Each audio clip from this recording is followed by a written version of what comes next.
Tasty and spicy liver curry చేసుకుందాం రండి. ఒక బండి పెట్టుకొని దాంట్లో కొంచెం తగినంత ఆయిల్ వేసుకొని పచ్చిమిర్చి, ఆనియన్, కరివేపాకు వేసుకొని కొంచెం వేగిన తర్వాత బ్రౌన్ కలర్ వచ్చిన తర్వాత లివర్ యాడ్ చేసుకొని కొంచెం అది మరిగే వరకు కలుపుకొని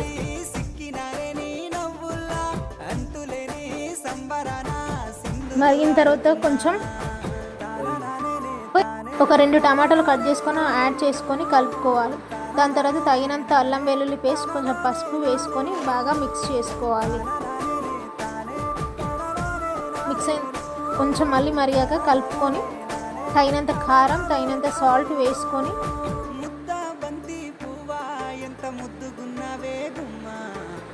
కొంచెం వాటర్ వేసుకొని అది కొంచెం దగ్గర పడే వరకు అలానే పెట్టుకోవాలి.